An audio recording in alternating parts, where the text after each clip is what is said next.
Welcome to Songwriters from Here and Away. This is a show that focuses on new and established songwriters from Atlantic Canada, across Canada, and around the world. Hello, I'm so glad you're here. Thanks for tuning in. My name's Robert Campbell. The other day, I happened to get out to see Charlie Acorte, and I recorded some of the songs, and the next day, got together for a coffee around his kitchen table. We had a chat and shared some stories, and Charlie talked at length about various issues. Here today, I'm going to include as much as I can. So this podcast episode will go a little long, but it's got lots of great stuff from Charlie and lots of songs too. So we'll jump right in with the first song from his concert. Here we go.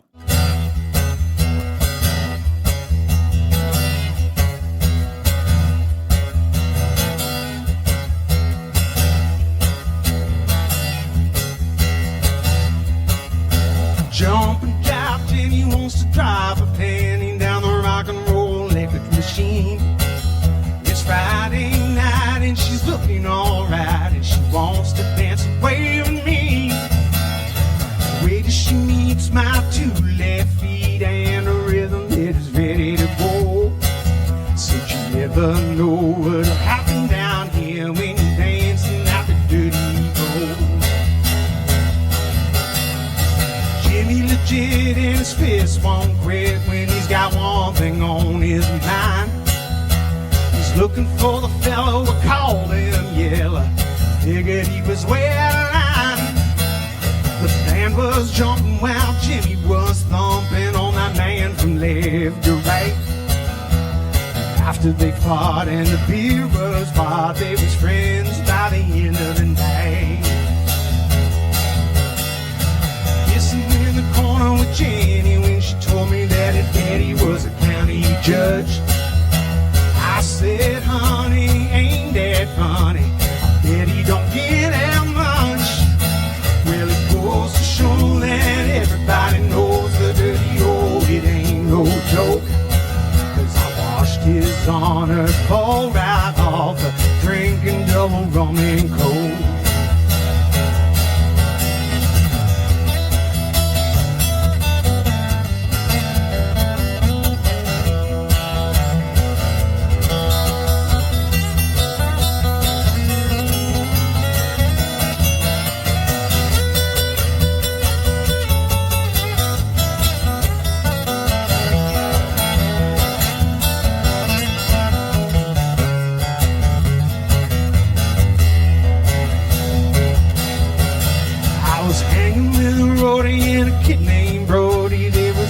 For a little J. Blow off steam, if you know what I mean. I thought that it was all okay. The police showed up right on time, man, they wasn't messing around. 'Cause one cop cuffed me while the other roughed me up and took us all downtown. He was caddy-shacking in the paddy wagon, heading on down the line. We all assumed that we were doomed, so we might as well have us a time. Sitting in the slammer, feeling hammered with a headache that just won't budge. We never guessed who walked right in, sure enough it was a county judge. Judge said something, now listen here, mister, 'cause I got a couple things to say. When the week is done and I want my fun, the dirty O is where I play. You can keep your big mouth shut about anything you might have seen. I won't have to lock you up tonight, and you won't have to see me. Next time you come rolling through town and you're looking for a place to stay, bring your honey, your money, your alibi. Just remember what I have to say. 'Cause you could spend a week some night and never ever want to go. You never know what'll happen down here when you're dancing out the dirty road. When you're dancing dancing at the dirty old. When you're dancing at the dirty old.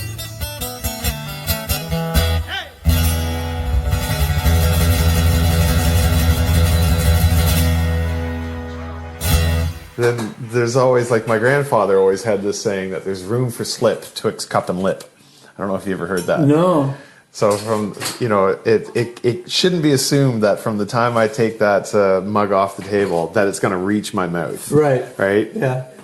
There's room for slip twixt cup and lip. That's great. And that's a good line. I should have had that in the back of my head for last night, because I think last night was an absolute first in my career to have somehow stepped on an XLR line and disconnected it. I've never had that happen.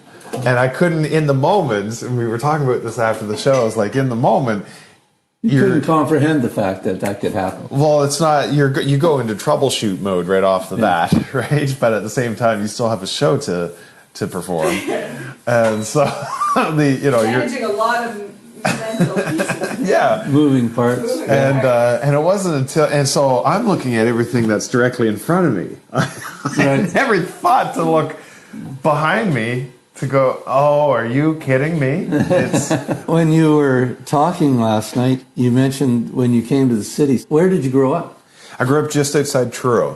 When you start heading north out of Truro, if you were heading towards Tattamagush, one of the first communities you hit is North River, and then you would start climbing Nutby Mountain to get over to Kemptown and Tattamagush. Just as you're at the base of Nutby Mountain, there's two little settlements. On the right-hand side of Highway 311 is Mackenzie Settlement, and on the left-hand side is McCollum Settlement, and that's where I grew up. It's a little more established now. I mean, it's not, it's a lot of generational homes there. But there's been some new builds over the last 10 years. Right. A settlement of maybe 50 or 80 people. It's not a big spot at all. And so the houses are far apart. You're not disturbing anybody. And but also at the same time, everyone knows everyone because of the nature of a small settlement. So that's where I grew up.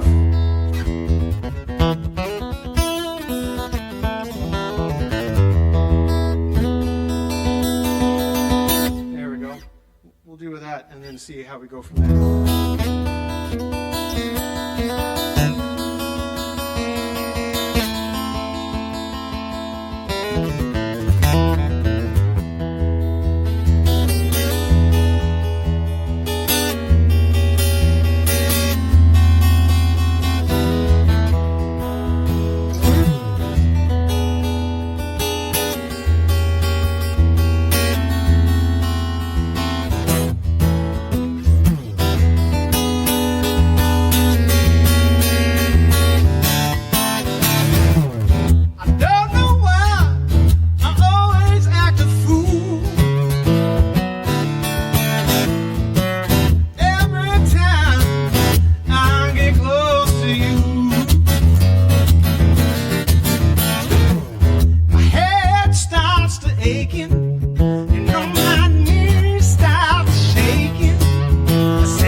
Yeah, nice. I could jump so high, call me Superman. You could sign my name if they see you coming at my bank. If this is love, I would never have the blues. I thought love was a two-way street.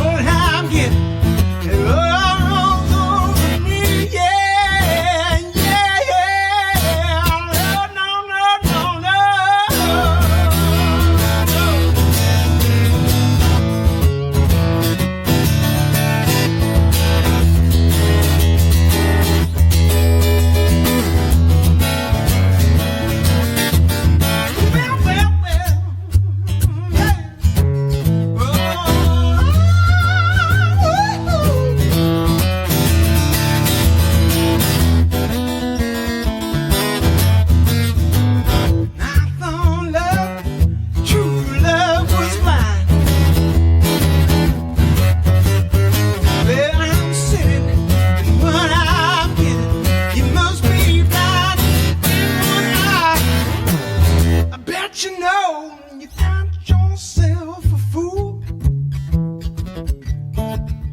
You could change my name, well, call me Honeydew. Honeydew this, oh, honeydew that. Honey, go and buy me a pink Cadillac. Said if this is love, I would rather have the blues. Oh, if this is love, I would rather have the blues. Oh, if this is love, I would rather have the blues.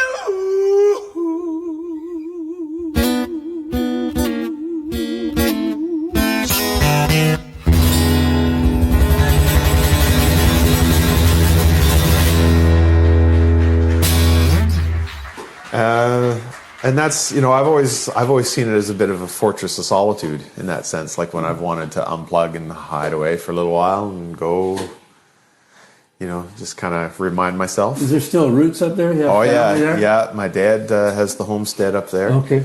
Yeah. And it's a beautiful getaway. Yeah. Yeah. I love going there. I'm heading back up there today, as a matter of fact. Right. Yeah. Help them out. Yeah. Good. When did you move here? I had moved here in the spring of 2000. And you're right, because to me, Halifax was the big city at the time, growing up in Truro. That was the natural evolution. I had started playing in bars when I was like 17, 18. Right. Because you can have underage entertainment as long as there's a guardian of some sort. I don't think it said anywhere in the fine print that your guardian couldn't also be your bandmate. Yeah, right. So because Dad plays guitar, he and I did this thing called the Eight Court Mountain Boys. We would doing play country stuff, bit of rock, country, rock, blues. Whatever. You know, it was all like 60s, 70s rock with some some stuff like April Wine thrown in there for good measure. And Dad would play 12-string acoustic, and I would be on a 6-string electric Silvertone. Right. And that was our presentation. We would play Friday and Saturday nights. And to be 16, 17, 18 in high school, Yeah.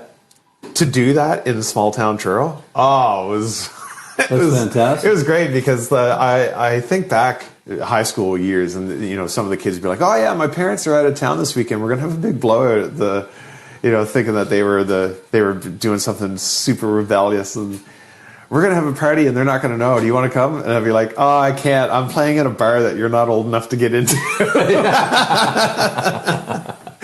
But have fun with your house party. The bars I used to have to sneak into to get my 25-cent draft. Yeah, right. Yeah.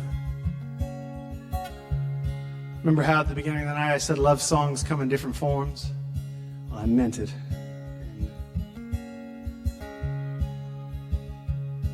I don't sing this song too often.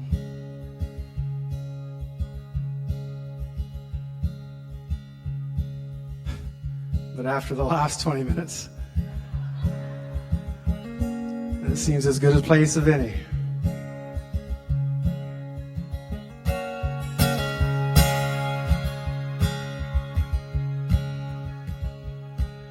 I hope I get to heaven, though I haven't earned the right.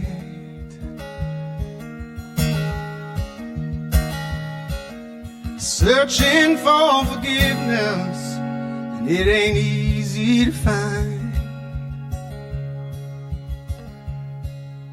Peter grabs his coffee and heads out on a break.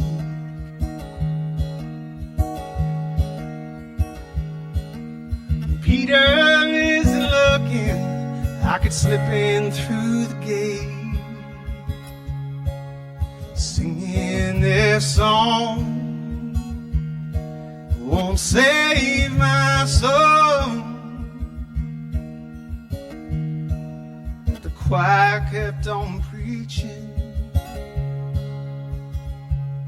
my sins have been atoned.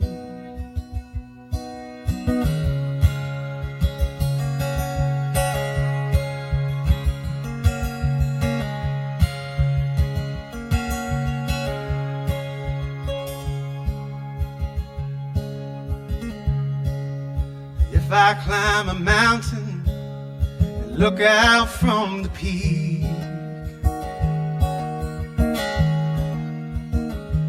see the angels flying higher than I could ever reach. I'm singing this song won't save my soul, but the choir keeps on preaching. My sins will be atoned.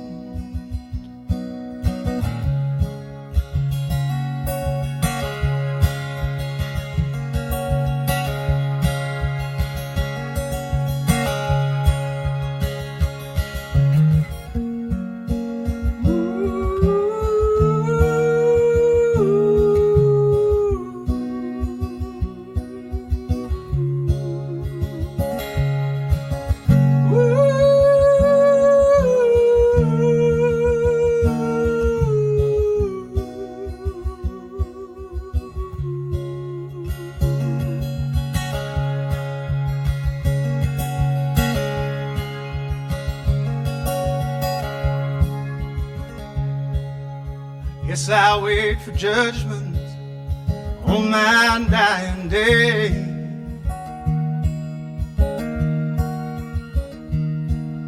The sentence that I'm handed, I will gladly pay. Singing this song hasn't saved my soul. Choir keeps on preaching. My sins would be atoned.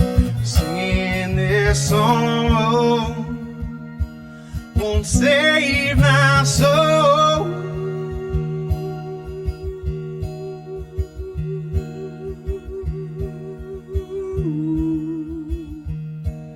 The choir keeps on preaching. My sins would be atoned.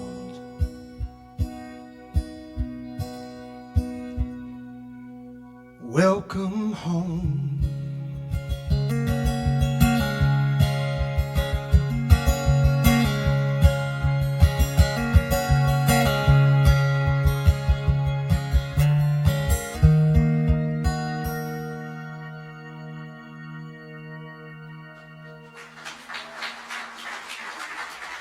Thank you.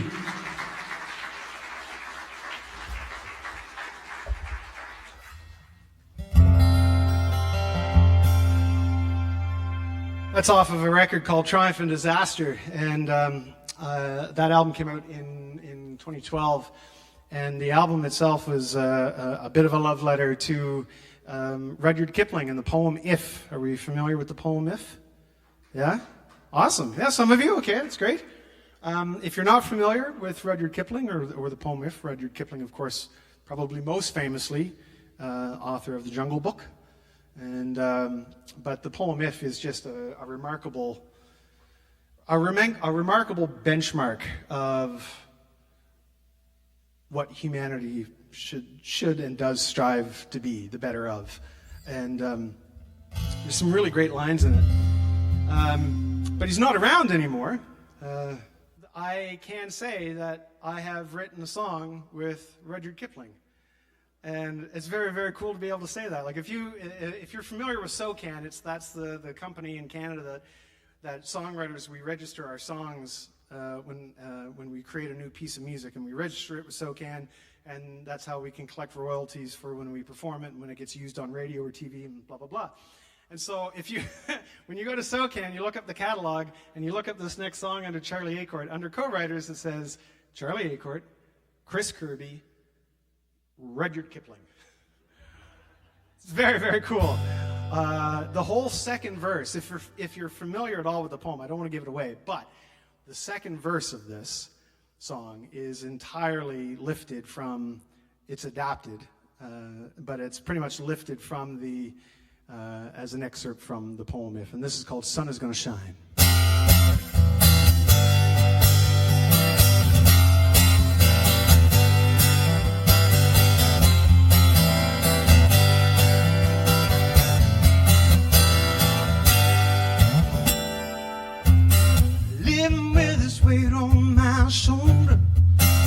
hard to get her out.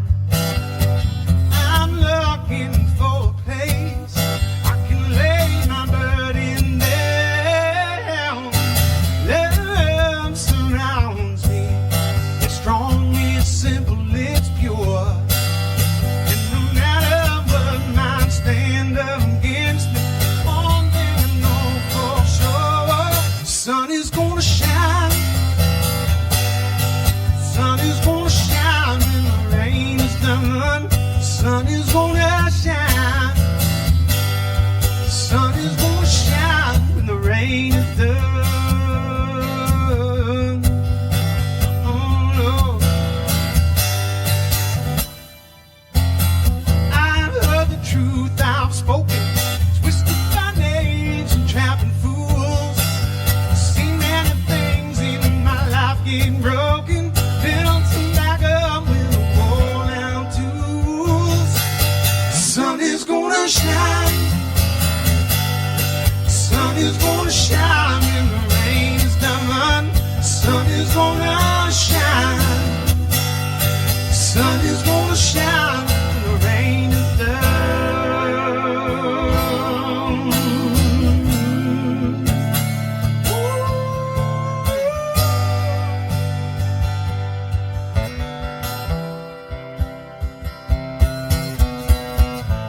The work is hard, but it's worth it. So keep believing, and I promise.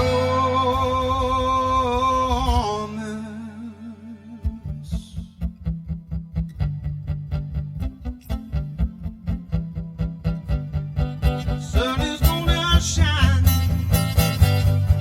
Well, well, well, well. Sun is gonna shine. Sun is gonna shine when the rain is done. Sun is gonna shine. Oh, sun is gonna shine. Shine when the rain is done. Sun is gonna shine. The sun is gonna shine when the rain is done. Oh. Mm. Oh, Lord, no. Ooh.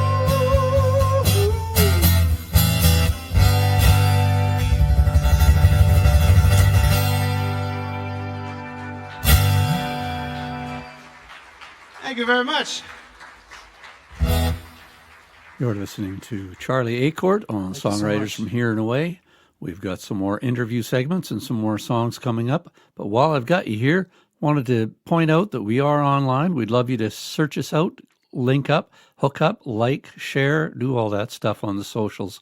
Songwriters from Here and Away, YouTube, Instagram, Facebook. I knew that Halifax was where I wanted to come to after that chapter, and Well, it's the best grounding to play a couple of 3 nights a week or whatever and do cover tunes. Yeah. You learn so much. And at the time, yeah, you're right, because at the time, I moved here in 2000, and in those early 2000s, the open mic scene in Halifax was so tremendous. And you know, there's still some really cool open mics that are happening around the city, but there was a real treasure trove of open mics, and you could grab a copy of The Coast, and they would from Monday through to Sunday, maybe, yeah. Well, I mean, this certainly had 7 nights of entertainment, but specifically at least Monday, Tuesday, and Wednesdays, you could bet your bottom dollar that there would be some really happening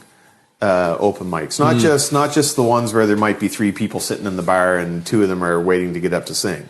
These were like packed. The Tuesday night open mics at the Tickle Trunk were probably the hottest in the city, and that was Dale Letcher who used to host them. He's the singer and guitar player with Big Fish, and he would host these open mics, and the Tickle Trunk would be just sardined packed from the time it would start until well after midnight, with a list of 20, 25 people waiting to get up to sing 2 or 3 tunes. Right. And that was the sort of era that everyone from Matt Mays and Jen Grants and Rose Cousins, Ashley Moffat, Ben Ross, they're all cutting their teeth in the open mic. That was it. That was, as songwriters, that was where they were testing out their material. Yeah. And so, I'd get to go up and I'd sing some tunes and get to be a part of it all and meet people too. And meet people because oh man, it was off the back of that I was able to start getting on breakfast television or even playing other clubs around the city, and it snowballed from one gig into another, and that was after having busked for like 6 or 7 months before I was able to get into a club on a regular basis. And I love looking back on those first couple of years. Yeah, it's great. I was on the way to the gig last night. I stopped by Colleen's and said, "Oh, yeah, I'm going over to the concert to record Charlie Acorn." And I said, "Oh man, I remember seeing him on the street and busking when he was like 16." Or whatever. Yeah, I love people's recollection of that because it just makes me younger. Yeah. I'm like, if their memory of doing that was when I was 16, then fantastic. Yeah. And it was great, right? Yeah. It was funny. I said, yeah, well, he's been around, I guess. Yeah. It's funny because I'm 45, and in some regards, it feels like I'm just getting going. Yeah. In other regards, it feels like it's been a long century. It's been a long century. Yeah, this is the longest Monday I've ever lived. Yeah.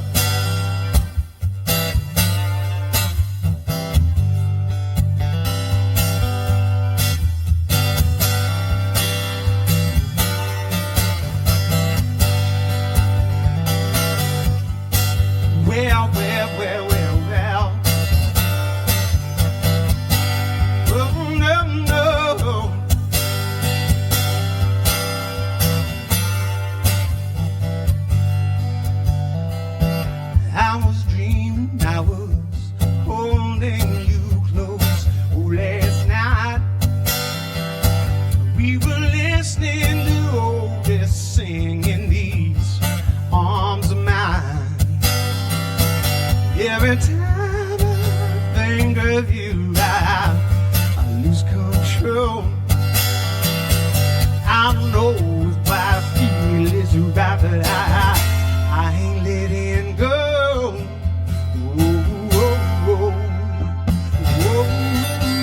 Yeah, all I want, yeah, all I need. Yeah, all I am. Well, all I want is for you to be all I need.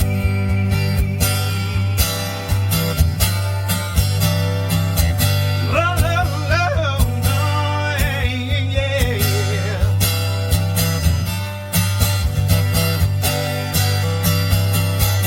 Have you ever slept naked under satin sheets? Have you ever said hello to somebody you thought you'd never meet? Sometimes when you're not found, when you come undone, well, that's the time you here with me. I will be the one. Yes, I will. Oh, yeah, all I want. Yeah, all I need. Oh, yeah, all I am. Well, all I want is for you to be all I need.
All I want is for you to be all I need.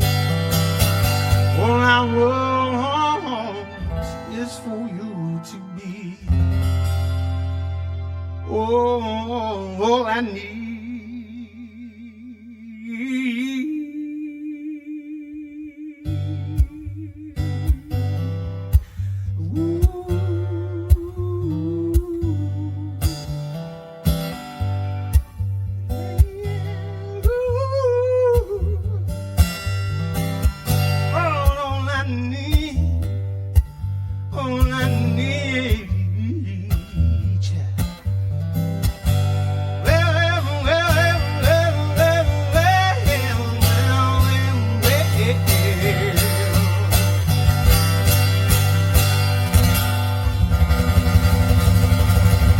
Thank you very much. I'm going to take a little break, but we got another set for you. We'll see you in a little bit. Thanks, everyone. That was the end of Charlie's first set, and now back to the interview. When did you start songwriting? Early on? Yeah, I guess I had started songwriting when I was... I would have been in my teens, because I was, at the time, growing up, listening to music. I started out with listening to blues and soul and that sort of thing. Right. But for me, it was always... Because I was growing up in the 90s, on radio in Truro, there was a big resurgence of singer-songwriters being played on the radio. Oh, okay. And, Bruce Springsteen had come out with, I think it was the Human Touch. Tracy Chapman was, coming out with Fast Car and all that stuff at the time. Melissa Etheridge was huge on the radio in the 90s. Yeah, she's got the real... And so from a songwriting standpoint, that always grabbed my attention. And then that sort of sent me down the rabbit hole of going through Dad's record collection and listening to, putting on a 10 Years After album to, listening to John Prine, or putting on Dad even had some Dutch Mason albums. Right. So I'd throw on a Dutch or a Matt Minglewood album and listen to, get a sense. And Dad was always very proud to say, these people this is Nova Scotia music that you're listening to. And that always was a cool sentiment, because it was giving me an indication that there was a caliber of songsmith coming out of Nova Scotia before I was ever in the industry and could really know who the writers were here. It gave you something to identify with. Absolutely, right? It did. Yeah. And I was always gravitating towards the female voice. I think it was because of the vocal range, listening to falsetto and that sort of thing. Because at the time, I had a voice that could do that as a teenager, and I could sing in the higher registers before my voice was developing. But then when I started listening more and more to soul music, and I'm hearing men in soul music going into some sort of other range, stratosphere. Yeah, not knowing it was called falsetto. Yeah, and then coming across it and going, oh my God, this sounds amazing. It like all these doors sort of unlocking all at once in what was possible. So some of the first songs, I think, like the majority of songwriters, they probably came off sounding pretty juvenile, but it's you're creating a form. You're learning how to work within a structure of building a song. But a few songs actually out of that ended up going on the first record when Color Me Gone came out in 2002. So by the time 2002 came around, like I graduated high school in 97. And it wasn't until 2002, 5 years later, when I put my first record out. So there had been lots of writing in between there, but there had been a couple songs from my teenage years where I wanted to hold on to, and one of them was a rock song called "You Got a Friend in Me," not to be confused with the other one, Mr. Newman. Yeah. Yeah. And so when that ended up, originally when we went into the studio to record that, I had been contemplative of whether to throw it in the mix or not. And in fact, it ended up being the last song that we tracked for the record. And by the time the record was done and everything, and it was all manufactured, it ended up being the lead single off of the NQ104 here, and a bunch of stations, other stations, they picked it up, and you know they were playing it a lot, and it was heartwarming. It was very encouraging.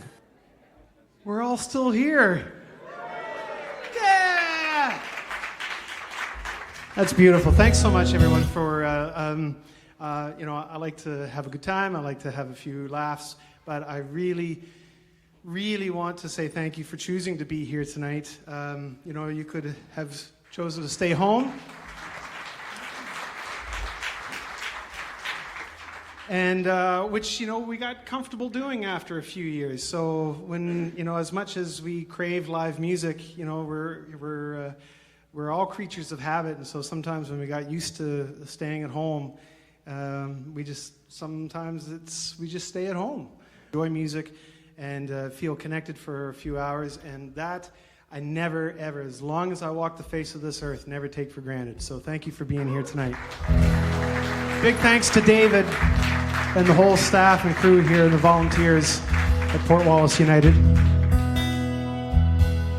Had some great conversations during the break. Some great memories that were brought to mind, and a few requests.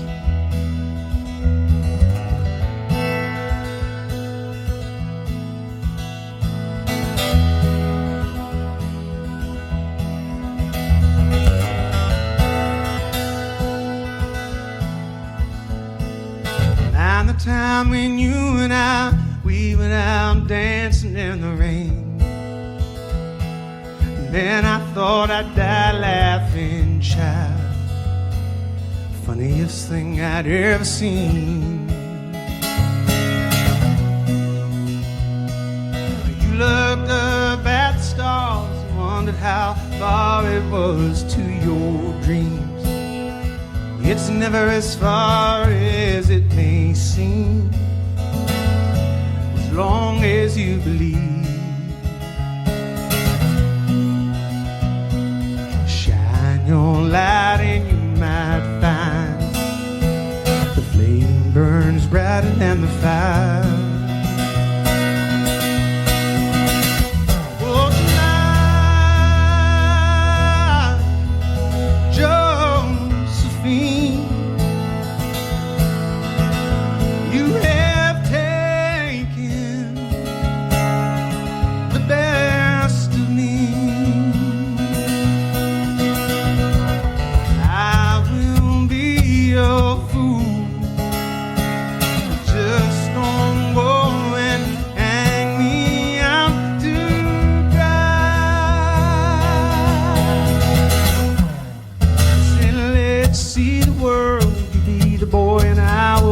Girl, you be my rock, I'll be your pearl. Yeah, let's fall in love. Come on, let's fall in love. In the morning when you wake, pray the heavens now to take our lives. The fight's worth more than the prize, so don't hang up your gloves.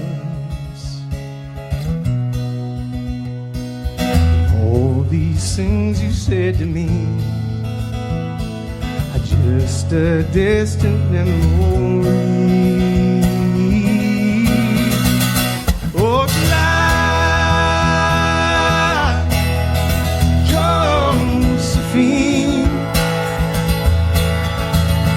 you have taken the best of me.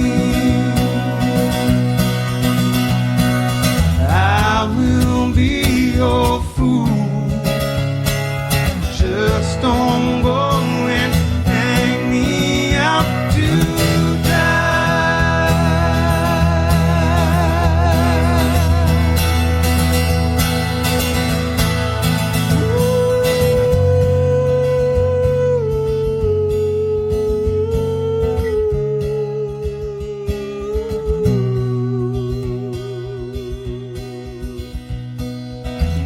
Ride these ragged dreams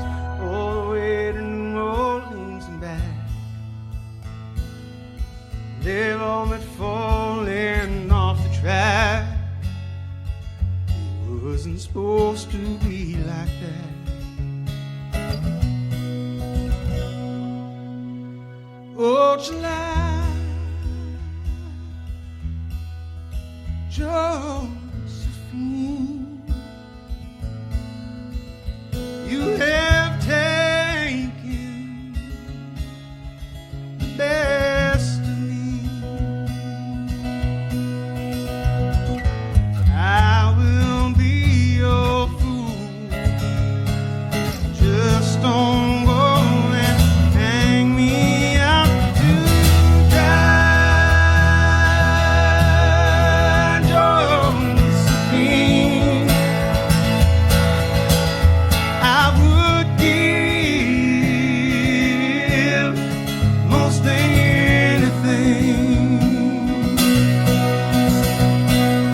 I hope that in time your heart will find its way back home to mine, Josephine.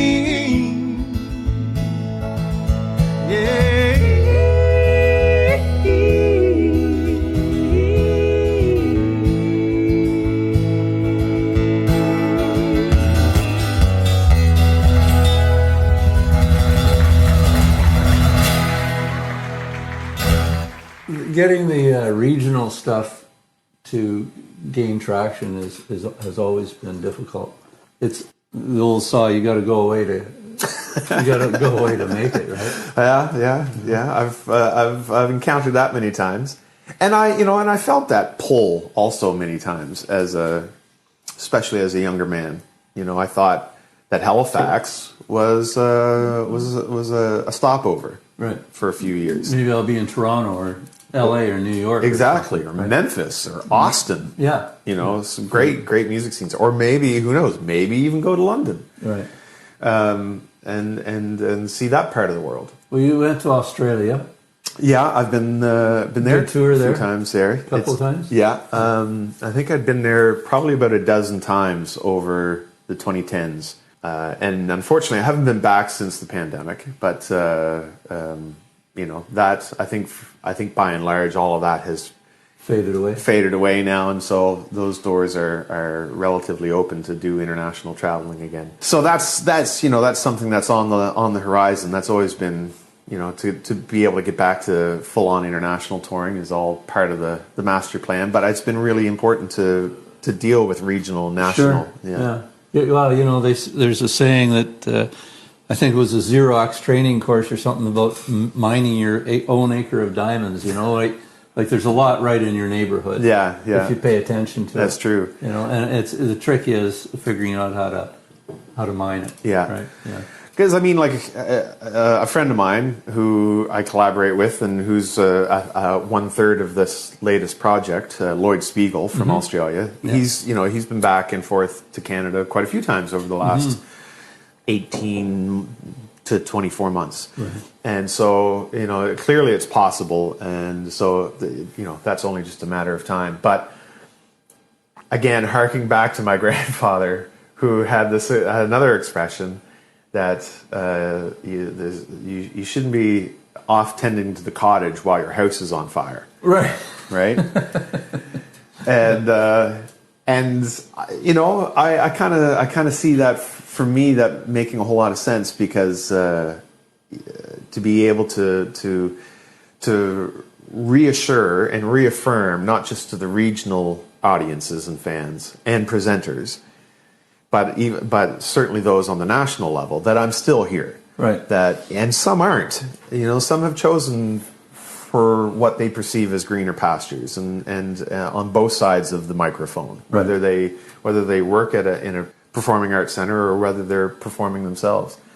But I think the vacuum that has left, in a sense, is naturally being filled by those who are up and coming.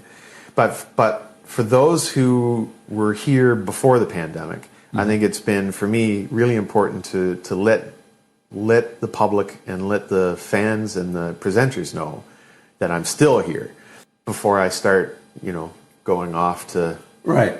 outside the borders. To keep the strength local. Yeah, and that's been really helpful because it's allowed me to reconnect with a lot of fans in some really great ways.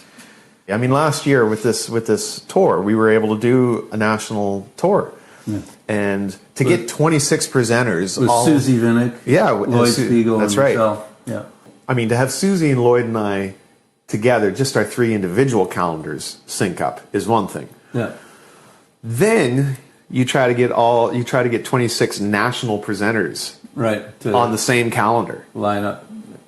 Like, that's tricky at the best of times.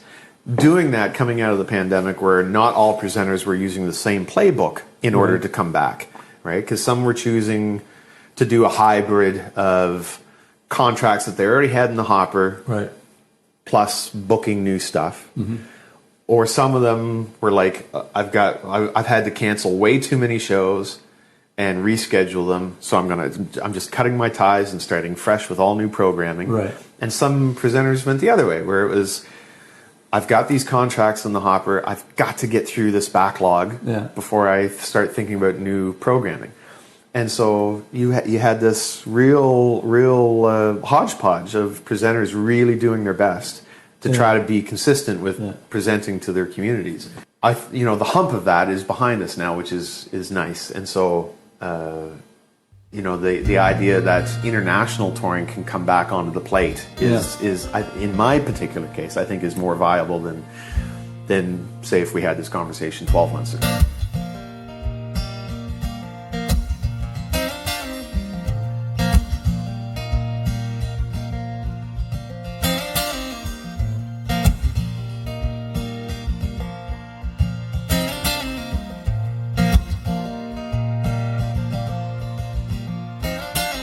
Baby, I can't take it anymore. Baby, yes, I can't take it anymore.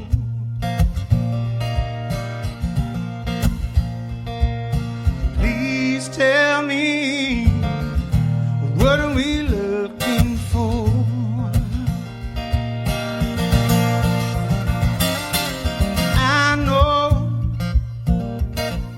There's got to be a change. Said I know there's got to be a change. We can't drown our fears in this fancy champagne.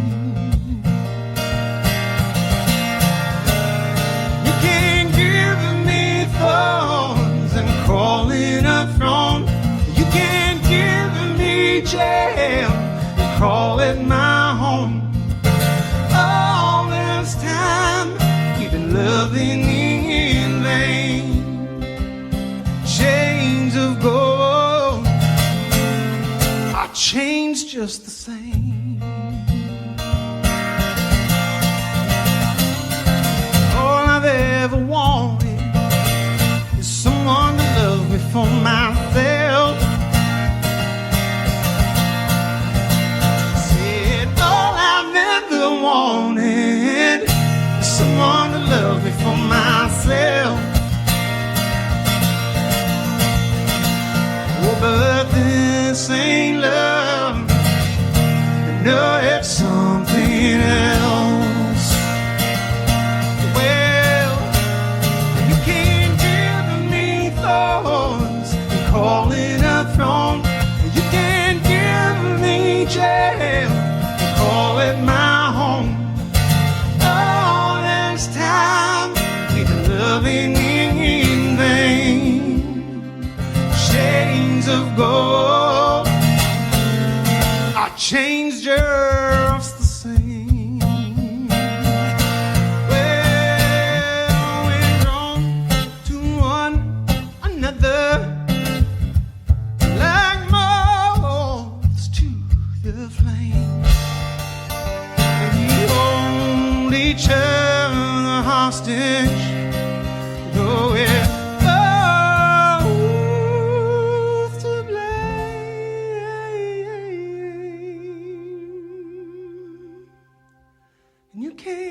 me jail and call it a home. All this time we've been loving in vain. Chains of gold, our chains just the same. I said chains of gold, our chains just the same. I said chains of gold, our chains just the same.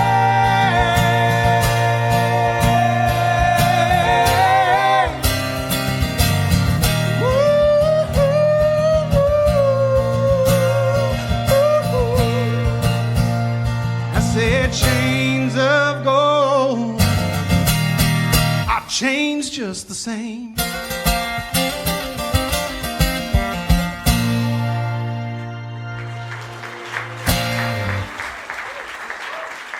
Thank you very much. You're in the studio now. We got some good players with you. I'm so excited to be back in the studio, Robert. Oh, my Lord. Working with Chris Kirby again, who... Excellent. I mean... Fabulous multi-instrumentalist and producer and songwriter. Yeah, great songwriter. Yeah. And so he's in the captain's chair producing the album. And Kev Corbett on bass. Nice. Serkan Swar on drums. Yeah. And lovely percussionist. Yeah, great. And a beautiful human being. And a newly minted Canadian, I should point out. Yeah. Good. And a father for the second time. Just had his second, him and his wife had their second baby. Fantastic. And so his empire's growing. That's wonderful to see. And so we're in that phase of the recording where once we get my stuff down and Chris is going to be playing keys. Get all the beds sorted. Yeah, that we're going to look at where the pockets are that we've created for other musicians to come in and add some stuff. Good. So that's exciting. And but from the writing standpoint of this album, I'm feeling more and more that this is some of the closest to me, insights into me, type of writing that I've allowed myself to do. Tapped into the core somehow? Well, I think there's, when I look back on other projects, and I mean, I'm very proud of those songs because I love singing them and I love how they make people feel. But a lot of those songs, I think I came to with a somewhat guarded approach. You know, I'd want to invest some of myself into it as a writer, right. But I don't think I ever allowed myself wholeheartedly to get in vulnerability, like a defensive thing. You know, last year was a really trying year for losing a lot of friends and family through the course of 12 months, and so dealing with a lot of grief from that. And some of it was really not. Some of it was expected. Some of it's kind of you look at it, oh, that's a circle of life. Others were very traumatic and sudden. And so to be where I am in my life right now and kind of dealing with a lot of that, I had, you know, it's inevitably those thoughts for me just kind of then seep out into other areas of my life that I reflect on. And as you process through grief and loss, it causes your all your emotions to become somewhat heightened, and you touch those other parts that aren't just grief and loss. This happy, sad, all those other emotions that you find are also very vulnerable and very open to you, I think. Well, I think as a when you're writing. species, we're pretty adept at pushing down, repressing emotions and feelings on certain issues and topics and instances and occurrences in our lives that we'd rather try to forget through the sands of time. And when you get into the writing room, it's nice to let those defensive mechanisms fall away and let the inside out. And you know what? I agree with you. And a lot of times, if you're writing with other people, sometimes that doesn't happen. It doesn't come naturally. Yeah, and so you've been doing a lot of co-writing. I do a lot of co-writing. Yeah. not everyone works, No. right? And there's a lot of trial and error. Yeah. And that's great. You know, when there's a willingness to say, okay, well, let's see what we come up with, and then, you know, so we didn't get it quite across the finish line. Okay, let's try another one. try another one, or you know, this was fun, but you know, we'll see each other at the next music conference or something like that type of thing. But in this particular case, with this batch of writers that I've worked with, and some of them I've worked with on other projects, and so that helped already kind of soften the idea of really letting my guard down.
misery and doubt.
Thank you so much. Thrilled that San Palorino is coming out, and it's the name of the album. So you release it later in the fall? It's going to come out in the fall. Yeah. I'm going to work to put out a few singles beforehand, and go through the machine of the promo. Yeah. Try you to have a team working with you. I've been working hard to build a team of people who I really admire, because that's the other aspect of this, is that I've been so used to flying solo, yeah. And not because I want to. It's been out of circumstance. I've had lots of great professional relationships over the years. But again, some life sometimes happens, and some of those folks have passed away, unfortunately. And the last 4 years hasn't been kind to anybody in the universe. No, and so I feel like the coach of a hockey team, where it's you go up to the press conference and you put your best foot forward, but you're basically telling everyone this season's a rebuilding. Yeah. We're rebuilding season, and maybe we'll make the playoffs. Yeah, the whole jack of all trades, master of none adage, and of course it's a much longer adage. The idea of it being is that when you're working when you work as a DIY musician or DIY anything as an entrepreneur, and as a self-employed person, you're wearing so many hats. Yeah. And I feel from my personality, and not everyone does this.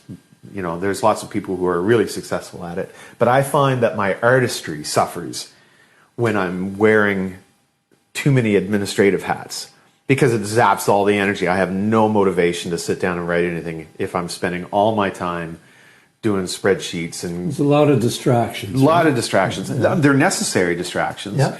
They're distractions that enable me to keep the career going, but the pinnacle of that should be the songs that allow my career to keep going. Your songs, and you're performing, and you're doing the gig. And so, I'll wear the hats when I have to, but I really don't want to do it alone. I don't want to be an island. Yeah. And so I'm excited to work with, someone who can work on strategic marketing, and someone who can work on grant writing, and someone who booking the gigs. But all that stuff, So it's getting there then. It is getting there, and I'm really excited by the prospects of it. I know it doesn't go like that. I know that now after 20 years. Yeah. So I'm not putting that same kind of pressure on those people. At least I don't think so. But I think everyone has realistic expectations of where we want to be in 12 months. Right. Yeah.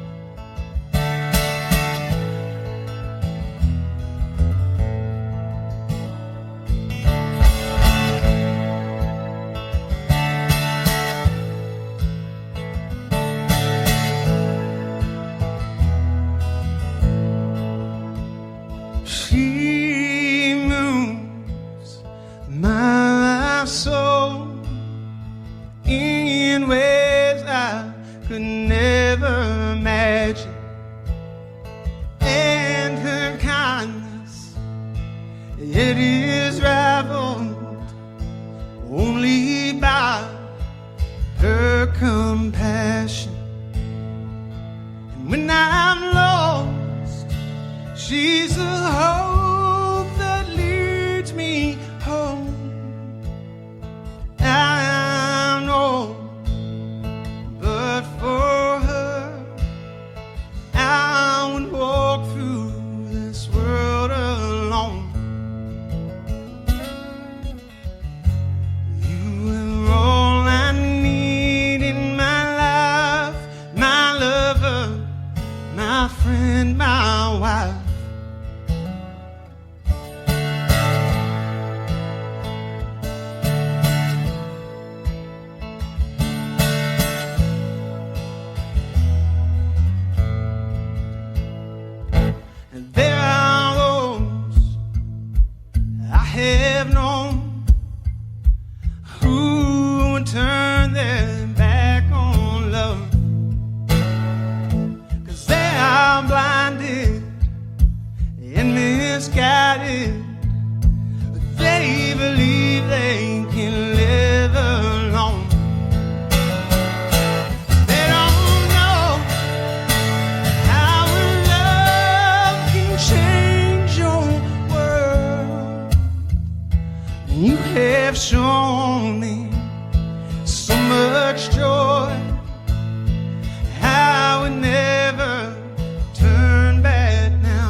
friend, my wife.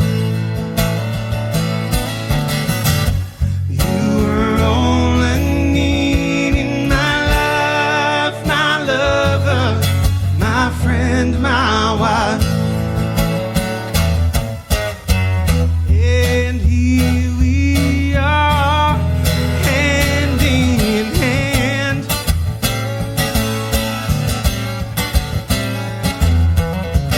We go together just like toast and jam.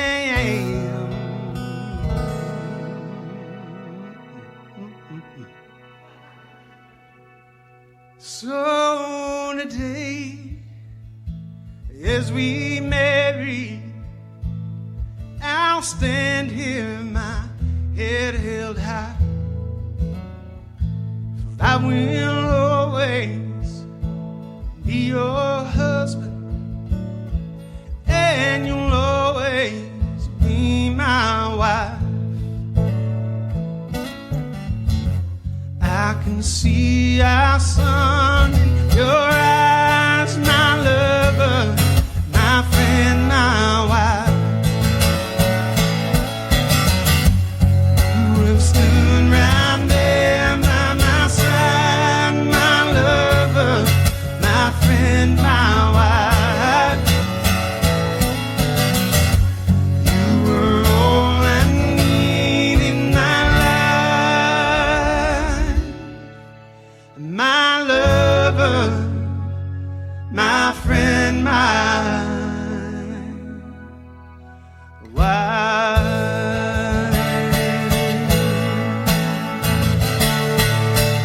Thank you, Port Wallace, for coming out tonight. God bless.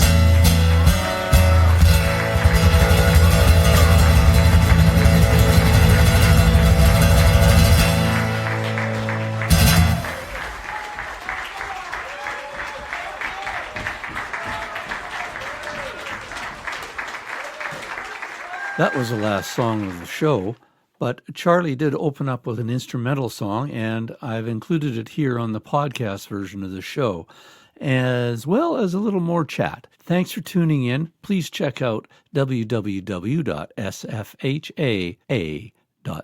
Songwriters from Here and Away. Thanks. Well, you know, your foundation, the Musical Excellence, how does that work? I call it CASM, but it stands for the Charlie Acorn Scholarship for Excellence in Music. Yes. And so I launched that in 2017. Yeah. That's partnered with the Department of Education. Mm-hmm. So they have a larger suite of awards that's called the Minister's Awards for Creative Excellence. Mm-hmm. CASM fits in there along with some other. They have like a performing arts one. They have a visual arts. And a few different categories to support. CASM is there specifically for grade 12 Nova Scotian graduates who are going on, who have already been accepted to post-secondary with a specific focus on continuing their music education. Yeah, okay.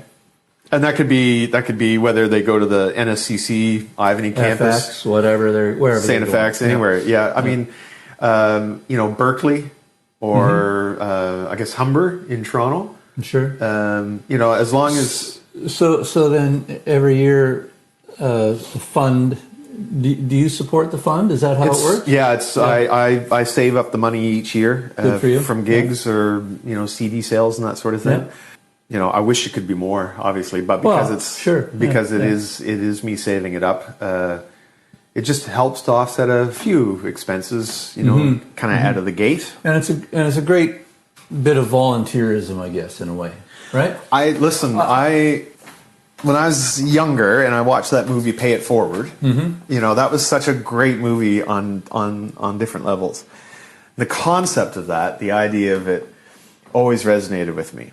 And I mean, sure, when I was a kid and playing with Dad, or whether it was done something through the school, there was always avenues of volunteerism that you could do, and they're great. I think it's a invaluable life lesson for any musician starting out to spend some time doing any type of volunteer work. Like for a few years, I was on the board with Halifax Meals on Wheels, and would go out and deliver meals on a weekly basis, right.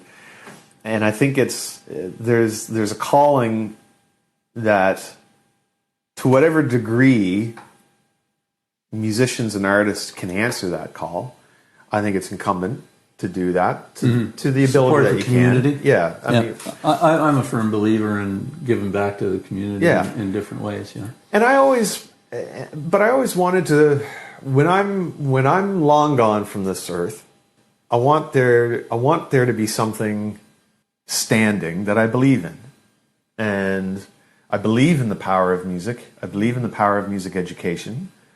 I believe that it's essential to have it in the school system as an equally vibrant part of learning. I mean, the clinical studies are there of what the power of music does on the brain, and what it does for cognitive abilities, and all sorts of things. Yeah. All of that goes back to, I think, of those foundational years of music in school, whether it's, at a Music for Young Children, which is a great program, right. Which I went through, and my son went through when he was younger. So I was so thrilled to see that after all those years of me being through it, that it still existed. And taking music lessons at a place like Long and McQuaid, or at a music store, or at someone's home, that's great. But in the school system, I think, is also is such a key. It makes it integral, right? If someone's going out to Long and McQuaid for a music lesson, that's great, but it's different than being. It's also money. Yeah. But it's also different than being integrated with all the other functions of a day-to-day thing. So it becomes more internalized to the community, to the culture, right? The music is in the school, and that's just like, well, people do math, people do science, people do phys ed, people do music, right? Yeah, it becomes part of the thing that we do. So I love seeing that's there, and so the applications as of right now are still open. They close at the mid-April. I believe the deadline is April 13, which I believe is Friday that month. And so at midnight on Friday the 13th. Right.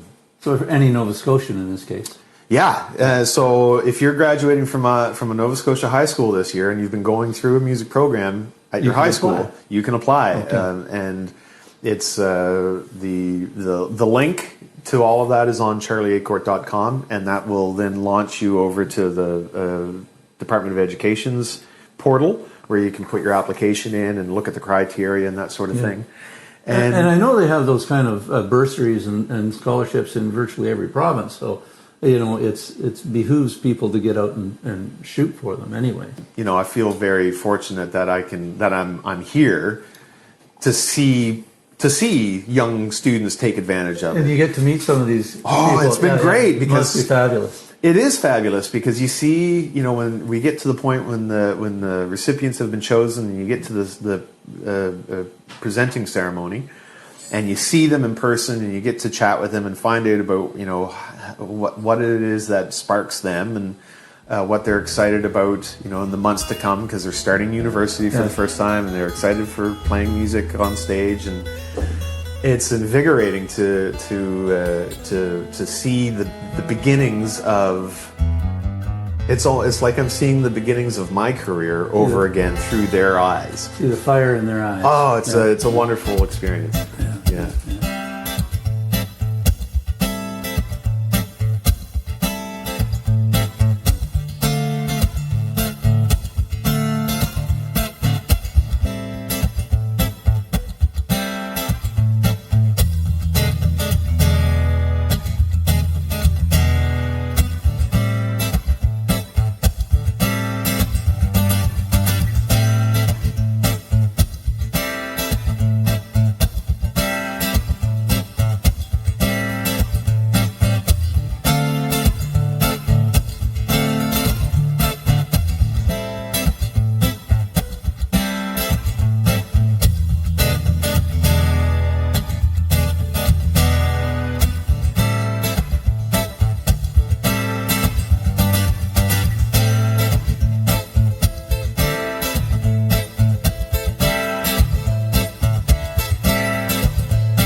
Thank you so much. When I was a kid, and I still have pinings of this, but when I was a kid, I always wanted to open for Clapton.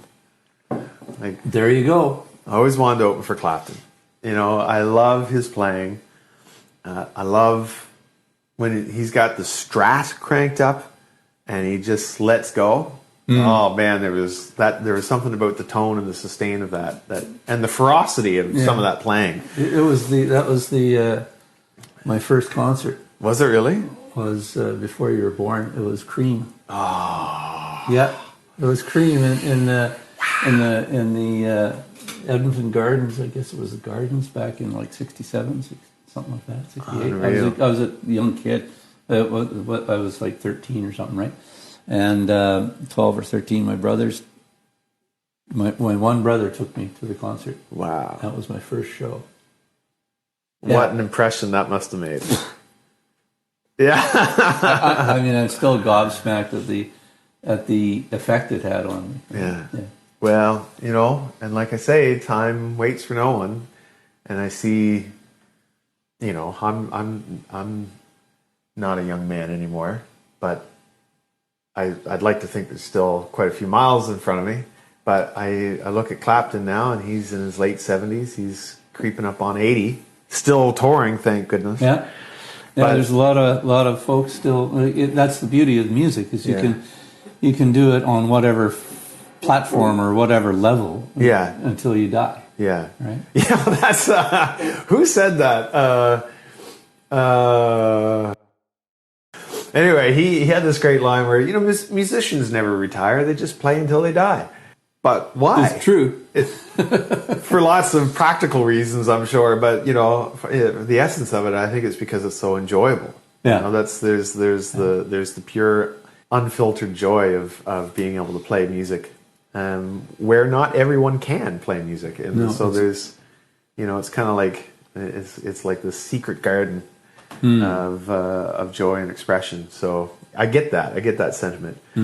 And who knows? Maybe there's still an opportunity. Maybe you never know. Yeah. Maybe I'll meet the right people, and they'll go, you know what? We should get you on a bill with Clapton, and I'll be like, yes, yes, I would like that. I would like that very much. Yeah, pick me. Yeah. And that's all, folks. Thanks for tuning in, and keep coming back. Appreciate your support.